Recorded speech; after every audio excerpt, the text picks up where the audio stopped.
Antes de la independencia, la corona española, en su deseo de poblar regiones del norte, había autorizado la entrada de colonos angloamericanos al territorio de Texas. Con el mismo anhelo, los gobiernos mexicanos promovieron la colonización.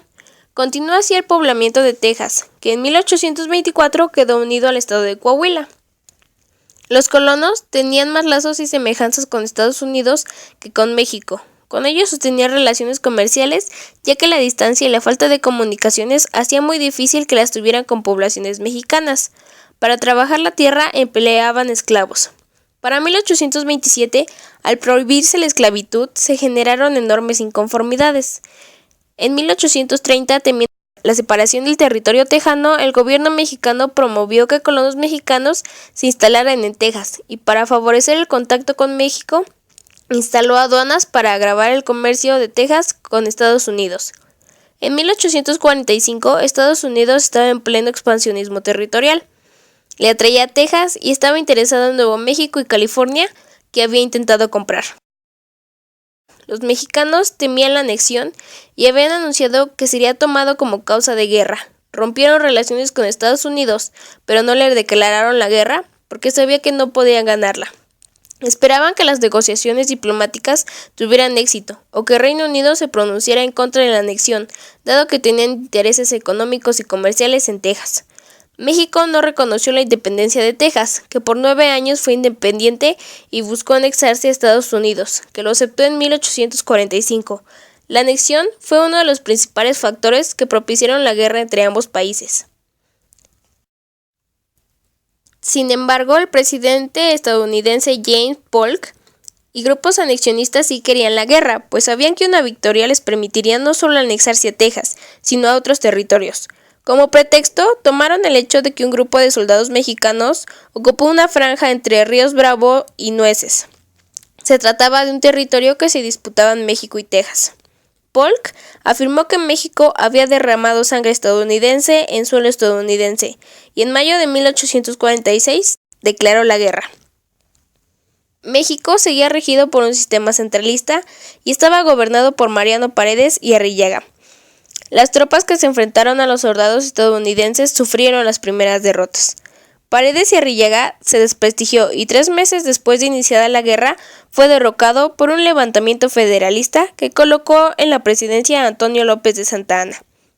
Este marchó al norte a dirigir a los ejércitos mexicanos que buscaban detener el avance de Estados Unidos y dejó en el poder al vicepresidente Valentín Gómez Farías, quien para sufragar la guerra ordenó la confiscación de bienes de la iglesia. El país no estaba en condiciones de enfrentar una guerra y menos de ganarla, en primer lugar, porque en plena lucha las diferentes fracciones políticas se enfrentaban entre sí. En segundo, porque el sistema federalista le restó fuerza al gobierno no federal y dejó a los estados en libertad de decidir si participarían o no en la batalla, con lo cual muchas regiones se declararon neutrales. El enfrentamiento entre los dos ejércitos ocurrió el 22 de febrero de 1847 en La Angostura, cerca de la hacienda de Buenavista. Los soldados norteamericanos eran alrededor de 7,000. El enfrentamiento, que fue uno de los más sangrientos durante la intervención, duró 2 días. Los soldados mexicanos derrotaron a los norteamericanos. Les quitaron varias piezas de artillería, una gran cantidad de municiones y 3 banderas como trofeo de guerra. El general Taylor perdió cerca de 700 elementos, pero cuando se esperaba el definitivo triunfo mexicano, Santa Anna dio la orden de retirarse hacia San Luis Potosí, así convirtiendo la virtual victoria en una desastrosa derrota. Santa Anna fue el general de las derrotas permanentes. Tal vez la batalla de La Angostura fue el momento en el que estuvo más cerca de la victoria, pero las condiciones eran terribles. El problema fue que la marcha de San Luis Potosí a La Angostura fue tan pesado y los suministros tan escasos que cuando el ejército mexicano llegó estaba en muy malas condiciones. Es cierto que de haber aguantado un día más se pudo alcanzar la victoria, pero también pudo haberse convertido en una horrible masacre por las condiciones en las que se encontraban las tropas mexicanas. Las tropas mexicanas, encabezadas por Antonio López de Santa Anna, derrotaron a los colonos, cuyo último reducto fue el Fuerte del Álamo. Estaba defendido por alrededor de 25 hombres, que permanecieron sitiados por 13 días. Al tomar el fuerte, los mexicanos masacraron a los ocupantes. En Estados Unidos, se exageró el heroísmo. Santa Anna cerca de la fortaleza y exige la rendición incondicional. El enemigo no acepta, aunque trata de hacer tiempo en la espera de los refuerzos que nunca llegarán. La noche del 5 al 6 de marzo se prepara el asalto final. 2.000 mexicanos van rodeando el fuerte. Con grandes pérdidas, 400 soldados, Santa Anna logra penetrar los muros. Todos los rebeldes norteamericanos son abatidos. Después de El Álamo, Santa Anna divide su ejército en 3 facciones para limpiar el territorio tejano de los voluntarios norteamericanos. Enterado de que una fuerza, comandada por Houston, se halla cerca de su columna, el general decide enfrentarla. Sin embargo, los tejanos se regocijaron y tomaron a los mexicanos por sorpresa, derrotándolos en San Jacinto.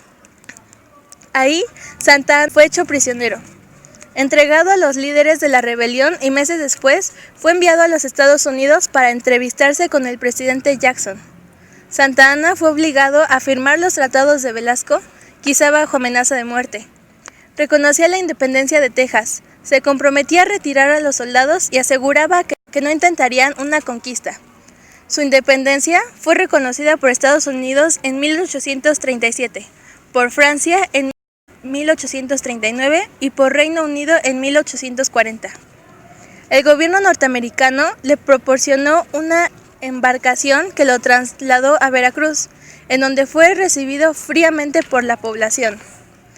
Esta batalla tuvo lugar el 18 de abril de 1847, entre el ejército mexicano al mando del general Antonio López de Santa Anna y las fuerzas norteamericanas al mando del general Winfield Scott, en el lugar llamado Cerro Gordo, situado a 35 kilómetros de la ciudad de Jalapa. Porque Antonio de López de Santa Anna fue 11 veces presidente de México, comandante de las tropas mexicanas cuando vencieron a la expedición de Barradas en 1829 y cuando fueron derrotados los estadounidenses en 1847. Realista y turbidista, republicano, dictatorial, liberal y conservador, federalista y centralista. La historia ha pronunciado sobre este hombre un juicio negativo.